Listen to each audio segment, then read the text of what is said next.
Good morning from the Shaolin Martial Arts School. Well, this is one of the schools. There's many different Kung Fu schools here. And that cracking you hear in the background is whips, which is one of the weapons that the children learn to use. So they're in there right now practicing on swords and little dagger things and whips. I can't believe it, they're about 12. Today marks the end of my China trip. I'm not going home just yet, I'll be going home in a couple of days, but this will be the last place I actually visit.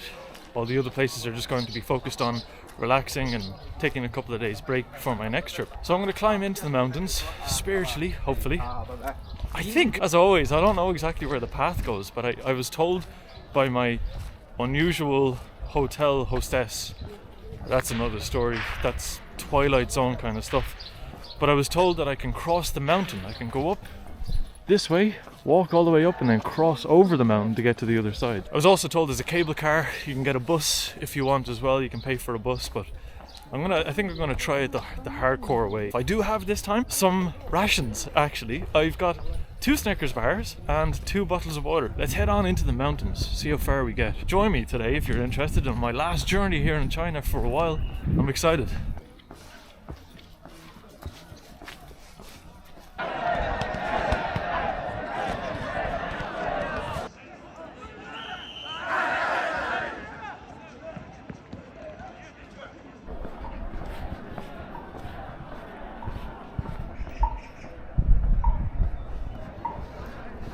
How cool was that school? It really was the first cool school I've seen. There's a couple more in there and they're kind of hidden away, but that one seems to be the biggest.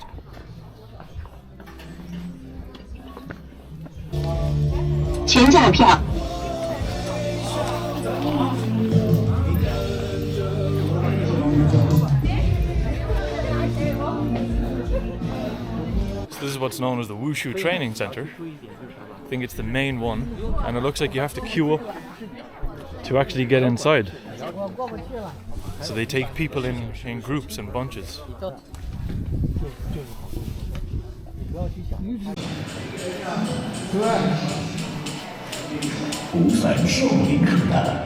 it's a performance.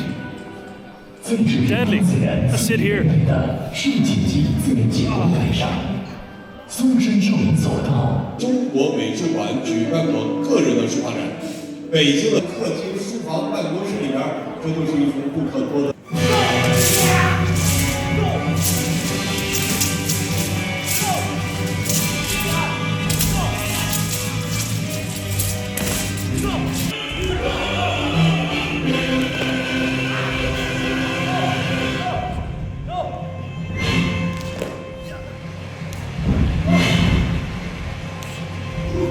哪位学的最像，就将成为功夫之星，会有特别的礼物。前科，注意安全啊，朋友。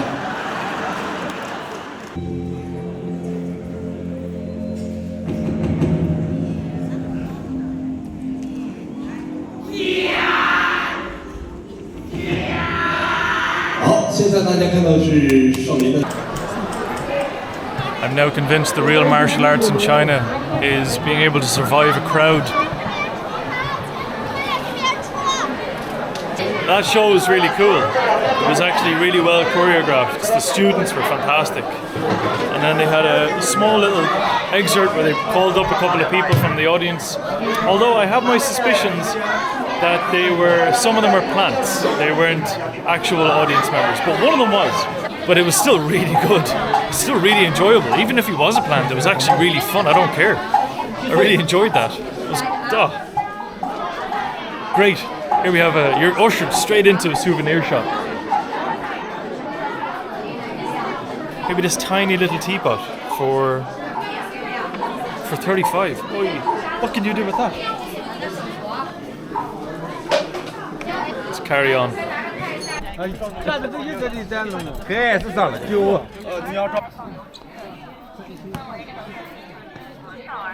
I thought this was the temple, but I don't think this is the temple because that building there serves literally just the purpose of that performance.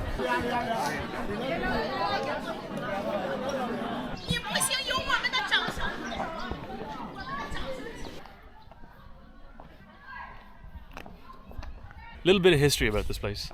It was first built in 495 AD by my main man, Emperor Shaolin, the same fella who commissioned the Longmen Grottos, and is the birthplace, obviously, of Shaolin Kung Fu, but also of Zen Buddhism. These places, these complexes, these touristy places, they have one main road, one big massive road, but you're nearly always going to have one side road like this, where there's not a sinner.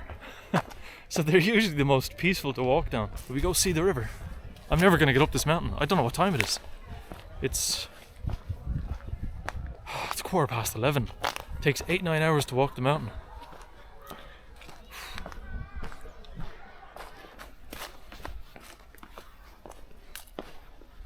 Shaolin Monastery River.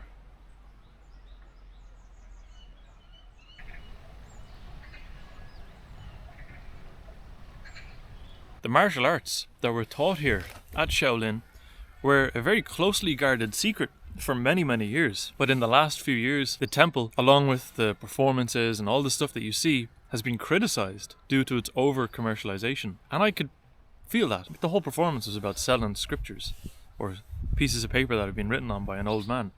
Poor old man. He's probably doing that 10 times a day. And then you come out and you're screamed at to go into the shop. So it doesn't feel very zen.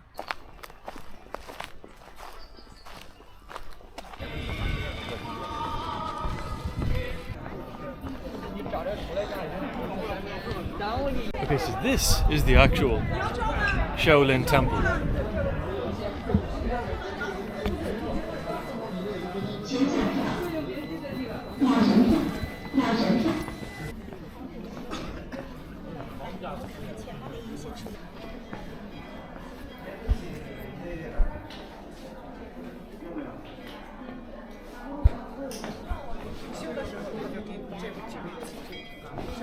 Right, let's head on in to the main temple.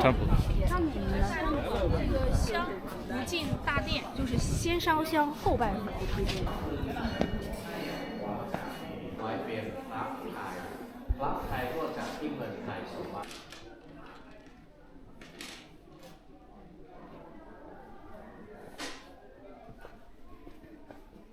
Don't know what that place was, but it was the first time I've seen a warrior or something being the centerpiece inside one of those temple rooms.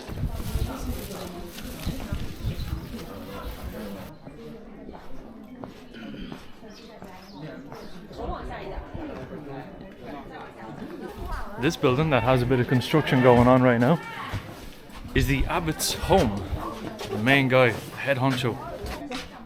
And he's getting a bit of an improvement too. Lucky man.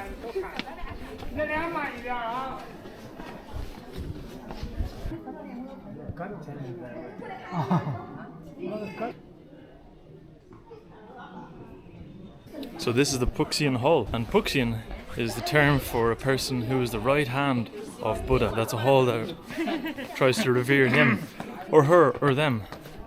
Go past here now. Breaking the law, breaking the law. Did you notice on the horns or the tusks of the elephant there was 3 tusks on each side, which pretty unusual. A lot of construction going on.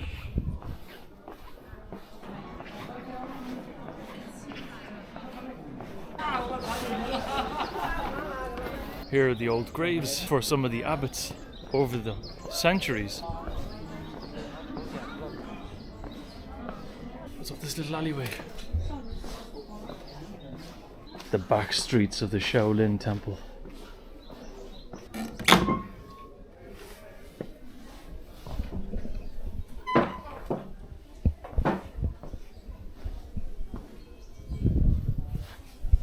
Oh, cool. This is where they train. You can see the punching bags over there.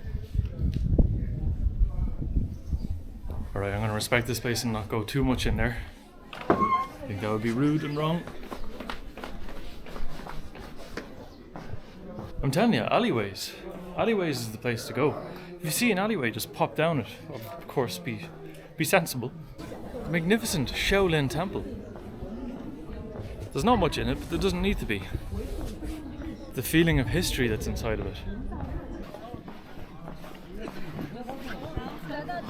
It's 12 o'clock and there's a Dharma cave, which I'm pretty sure is way up there.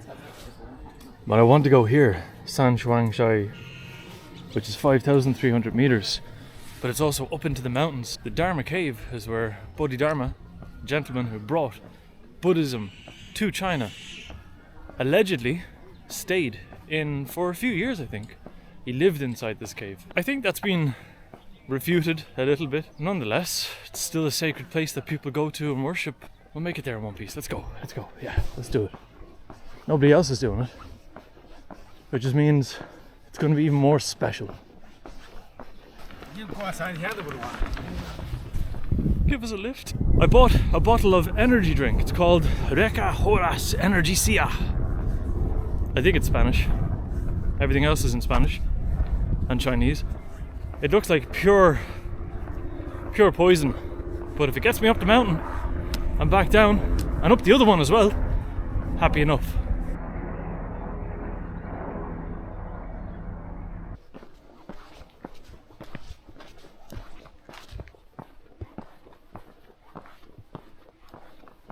I was about to say, at least there's no steps.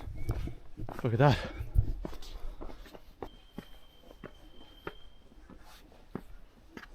So this is the Chuzu Buddhist monastery convent that was built in 1185 in honor of Bodhidharma.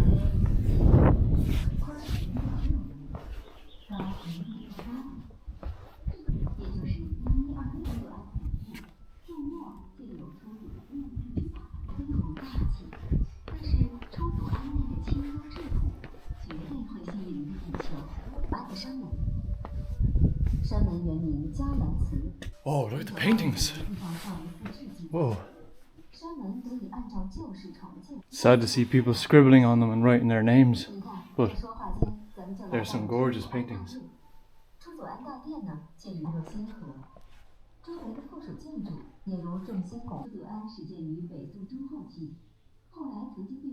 So here we have the first ancestor nunnery. And what it means is this was the first temple that Dharma came to when he came to this area of Shaolin. And he started teaching about Zen Buddhism and the art of Shaolin boxing. And what's really cool is that his methods of practice in teaching Zen is to comprehend by feeling in the heart and mind, but not by spoken words. So all of the teachings were done just by following along. Time is tight, I have to say, time is tight. Follow along to see if I actually make it anywhere. There's always a speaker. How is that Zen? I don't know if you can see it, I'm just there. I can see people on stairs. That's a lot of steps. It's a nervous laugh.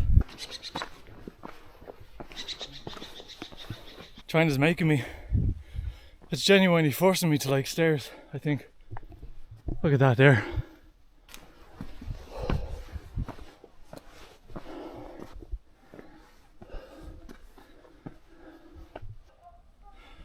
I have a new theory. I think Bodhidharma spent as many years as he did up in the cave because he just couldn't be arsed going back down. I might join him. The entire ambience of the valley just destroyed because of that speaker down there. Right, I'll tackle these steps.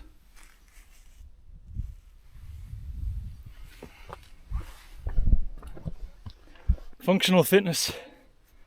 Look at the height of some of these steps. It goes up to... They're very steep. It goes up to my shin.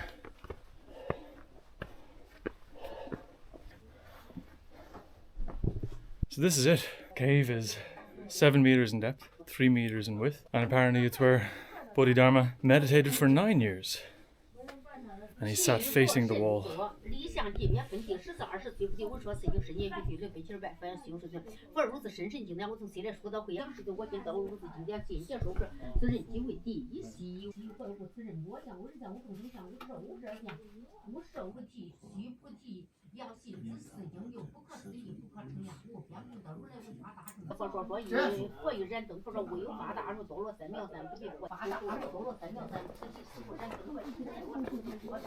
It's actually a really sacred place for people to go, so I shut up.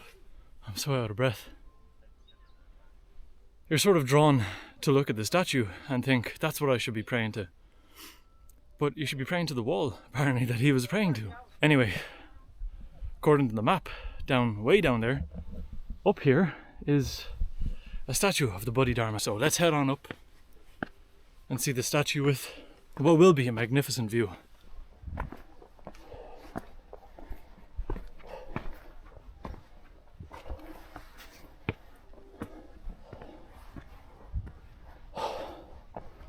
Step out on the sketchy rock. Wow. All the rice fields in the distance. Oh my god, what a great view.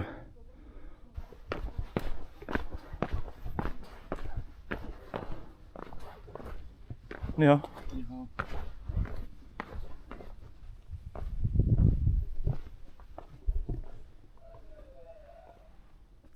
Oh, there's a house. In case I didn't explain it, this is the statue of Buddha Dharma. Pretty curly beard. While I was taking a well-welcomed rest here, leaning on this banister that I don't trust, a little man came over and told me that this mountain is called Buddha Sleeping. The idea is that you can see his kind of face over there, and he's supposed to be in repose here with his big belly. Personally, I don't see it, but maybe I'm just not enlightened enough to see the Buddha resting. Let's head on down and start our trek. Honestly, over there, way over there. Just miles and miles and miles over there.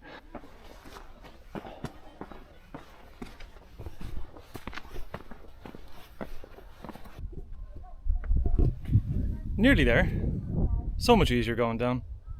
Definitely worth it as well going up. I've met a couple of hikers, walkers on the way up, and just see them struggling. But as soon as you say like, good job, or you know, a little thumbs up, they just lighten up and like, okay, and then they get a little burst of energy.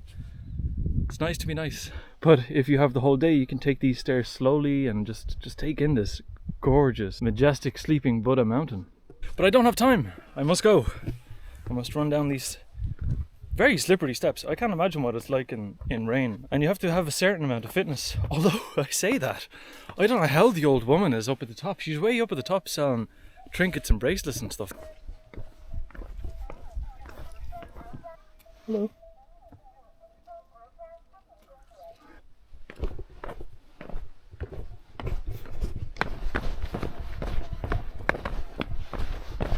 Everyone is so nice on this trail. Every single person I'm passing, they're saying hello, ni hao, nice to meet you, have a great time. Everyone's just so lovely.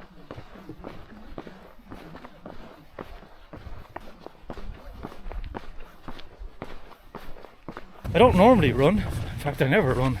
In fact, I hate running. But it's going downhill. It does all the work for you.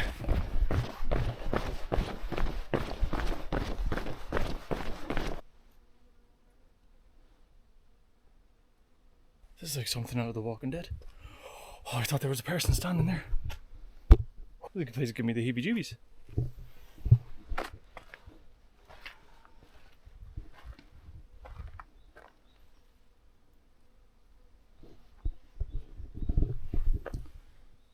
There's a noise of flies or bees or something around. Well, I'm not here to hang around and find out. Now we have to go this way. San Huangjai. 5,300 meters. It's nothing. Easily done. Plenty of time.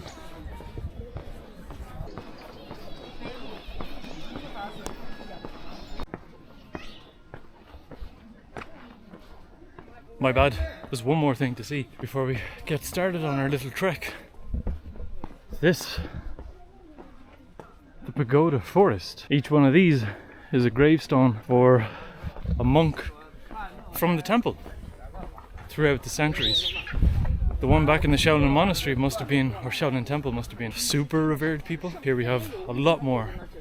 In fact, the biggest monastery graveyard for Buddhist monks in the world. It goes over 14,000 square meters.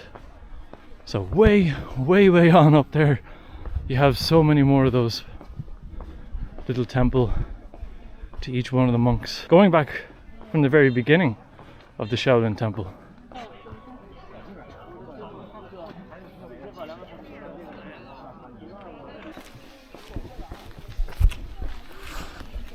It seems like it's all centered around you taking the cableway.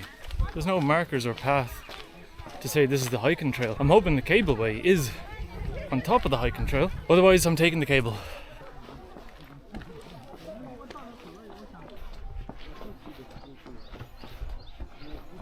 Doesn't seem like there's a way to hike. So I'll buy a ticket for the tram.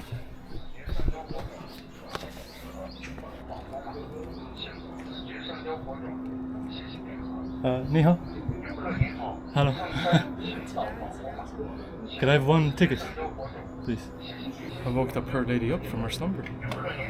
Okay.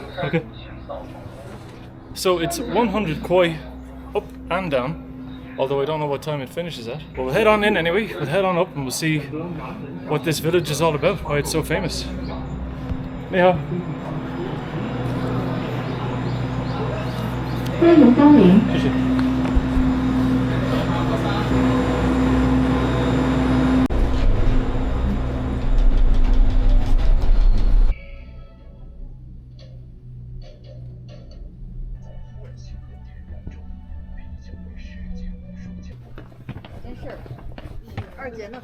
I realised that there is actually a way to hike up the mountain, and I'm so severely tempted to do it. It's 6 kilometers, and my favourite thing is stairs. It has lots of stairs, but I would prefer to do that. And if I can't, that's fine. Whatever. I'm gonna do it. Is this stupid or what? I've no food. I've no water left. Join me anyway, if you're interested in seeing if I make it to the top of the mountain now. I'm on the way now for this stupid endeavour. I got myself some bread and another one of those Spanish energy drinks. There's very dry bread.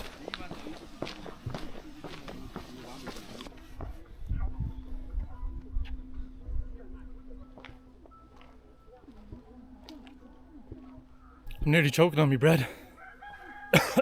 I am choking on my bread. This appears to be a graveyard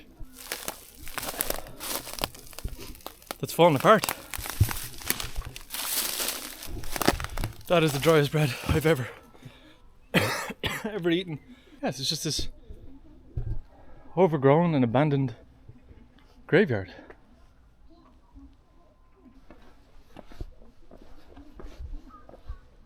Oh, I love how the graveyard winds around. I know I don't have much time to be sitting here chatting, but when's the next time I'm going to be in an abandoned graveyard with roosters and chickens? In Shaolin? Never.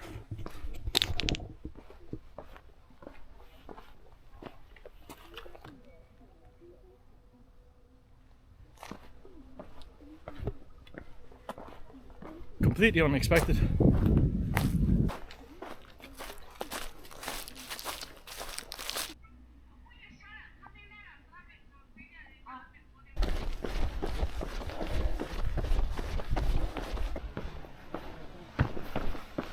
I've made it to the steps. It's currently 3 p.m. The cable car finishes at 5. I have 2 hours to get up and back down, actually, and explore a little bit. So I'm not going to do much filming. In fact, I predict what you will see. You'll see a lot of huffing and puffing, panting and complaining. So let's go. I've never seen as many steps in my life. There and here. I met a few people on the way down. Nobody else going up though, so I guess it's common to cable car up and then walk down. But I met a couple of people and they were all so nice. Again, everyone is really nice. I was taking a photo and one of them stopped me and said, "You me, you me." So I have a photo of him, which I'll put in here.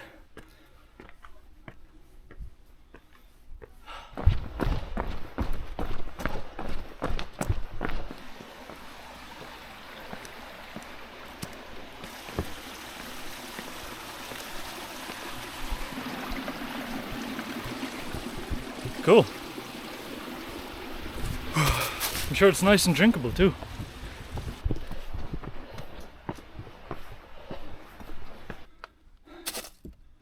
Hello, Putty Dharma. Putty Dharma. Yeah, so far the stairs aren't that bad. What's really, really nice is they go up a little bit. And then you have a flat bit, go up and a flat bit. So during that flat bit you can half catch your breath before you start the next rung up. I still think I'm a good bit away from the top. Look at this, they've chipped away the side of the rock to accommodate a tree that they would eventually cut down.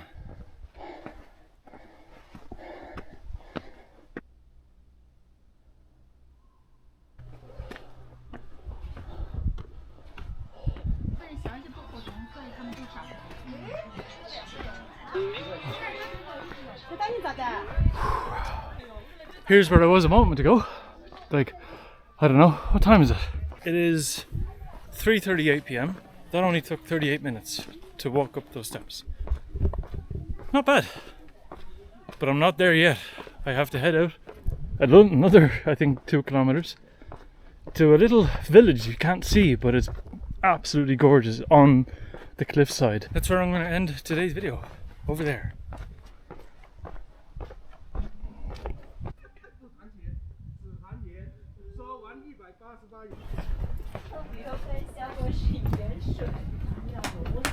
What better way to relax after a long hike than just get a nice massage? I'm heading over there. Oh, you can't really see it. Hold on. There. There's a mountain fortress or monastery on the mountain. You actually have to walk across this little bridge that's jutting out from the mountain.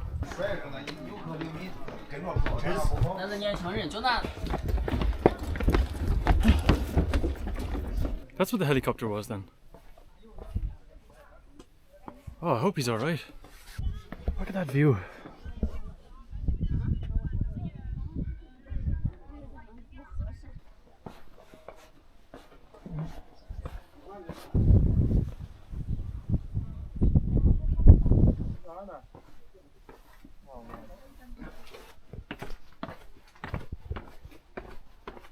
I was sort of taking it easy there, enjoying the beautiful sights, thinking, oh, there's a direct line to the temple. Well, there's not.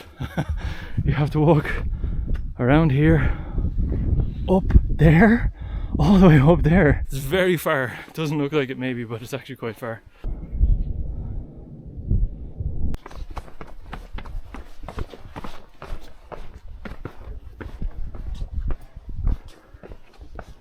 That's a bit of a trickery there. You have to go down to go back up.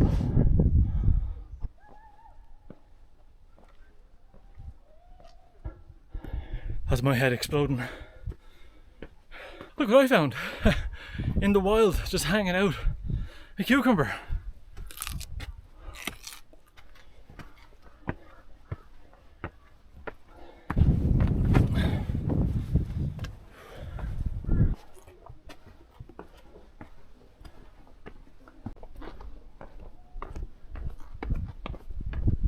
It's not over yet. We have a little bridge that goes across.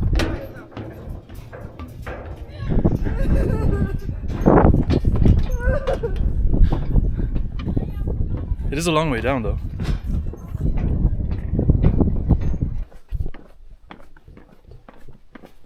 This part is trying to push you over the edge.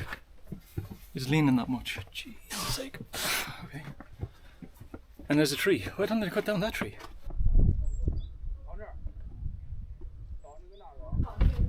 This walk is not for the faint of heart. There's no warnings or anything. There's no like, you need to be relatively physically fit, can't be afraid of heights, cannot be afraid of heights, and must have good balance. Nothing. Just go on, see how it goes. I'll see you when I see you.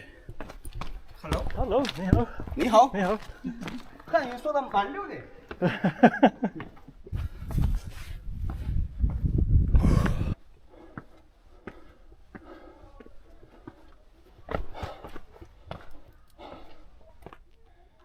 It's closed. I think you can't go in. There's steps up here. I'm sure I definitely have not had enough steps today. So let's go up.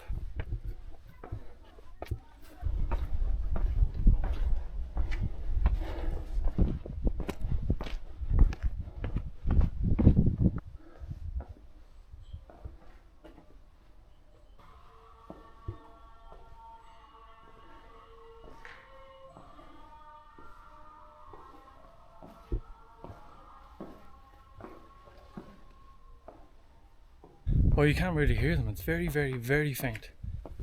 But in a building somewhere around here, you can hear all the monks chanting at the same time. You can still see it from here.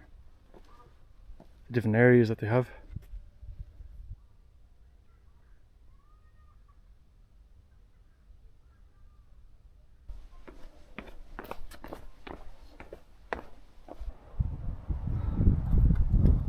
Oh, it's actually a smart doorbell. You have a little camera and a fingerprint scanner. Oh, this is the meditation and training area.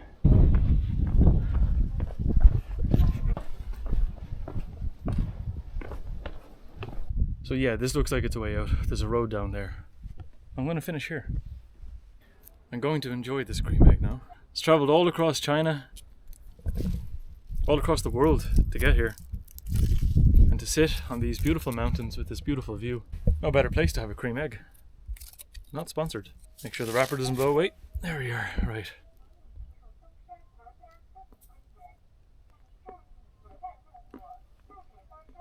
I'm going to end my China videos here. This is my last China entry. I want to talk about a few things that I've learned and discovered along the way. China to me is a country of dichotomy. There are so many contrasts to every positive and every negative. The one negative that I felt before and at the very early stages of my travels, the Chinese are very hard. Like a cream egg. That's a great analogy. Like a cream egg. Once you get past that chocolatey hardness on the outside, they're super soft on the inside. And they're really nice. Very hospitable, very friendly, very talkative. Even if I haven't a clue what they're saying, and they know I don't have a clue what they're saying, they still want to talk to me. It's a very clean country. There's no rubbish. There's no rubbish anywhere. They take pride, or they just have good business with the waste management companies. I don't know what it is, but it's a clean country. And the contrast to that is the uncleanliness with the spitting. I noticed it when I came here first. I don't think I ever could get used to it. I've had so many close calls where someone would not look and then spit. Huge phlegmy spit right in front of you as you're walking. And they turn around and they don't apologize, but you can see in their eyes they're like, oh, oops. Another one is the country is chaos. That was the first impression I had. There are so many people running around. It just seems so disorganized. I actually realize it's very organized. The trains are so punctual. When you order a taxi, it's always punctual. People are reliable. They're dependent here. When you say let's meet at 6 p.m, I've noticed that people will meet you at 6 p.m. And when you have so many people, you combine all those people organized in their own way, it looks like chaos, but it's not. I love the train system in China. The high-speed railways have enabled me to visit all these places I visited really fast and really cheap and really clean and really safe and on time. It's the perfect train system. I've traveled many different places around the world. I don't know how many countries, 30 odd countries. And China has to be one of the most surprising. I didn't come here with prejudice, as some people may think. I have no prejudice at all. I really don't care. I just want to experience different places and different people. But I did come to China with a sense of trepidation. A sort of feeling of I'm not sure how it's going to be. I don't know how people will respond to me being foreign. Will they be welcoming? All that kind of stuff. You have that to a sense going anywhere in the world. But here a little bit more than normal. But I have to say I'm leaving with just such a different opinion of the place.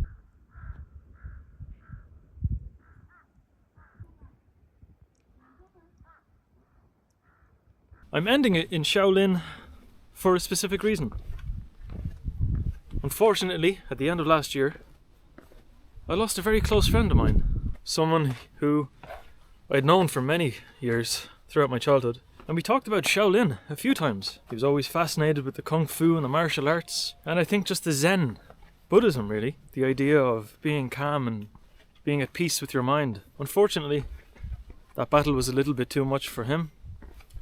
And so he passed away. Part of the reason why earlier on I decided to take the steps up the mountain, to go back down and take the steps up the mountain and not just be content with the cable car, I wanted to take the hard path and succeed in the challenge of going up the mountain the hard way. There's a lot of crap moments, but every once in a while you have a little plateau as you're going up the mountain where you can catch your breath. It's important to utilize those little plateaus, to actually stop and think for a moment and try not to feel overwhelmed with the number of steps going up. And once you do that, In my opinion, you can eventually reach the top, but you need to be aware of that and to not get too consumed with, oh my god, this is a massive mountain, I have to go up these steps, I'm never going to be able to make it, it's so hard. It is hard, but just take it one step at a time. And in the end, perseverance wins.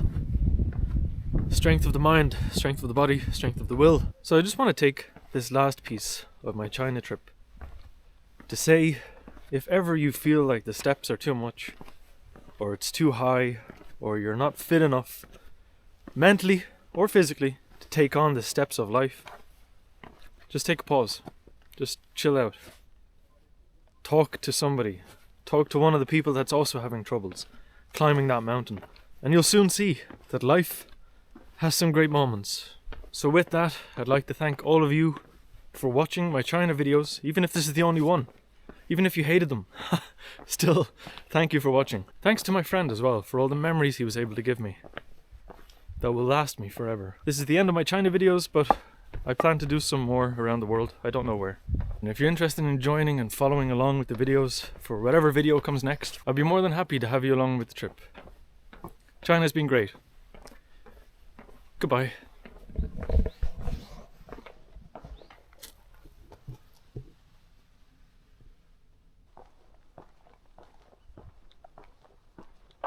Didn't think it'd be over that easy, did ya? As I reached the bottom of the mountain, there was no taxis, so I decided to walk down the mountain. And to be completely honest, I'm absolutely fine with that because this has just been such a beautiful walk.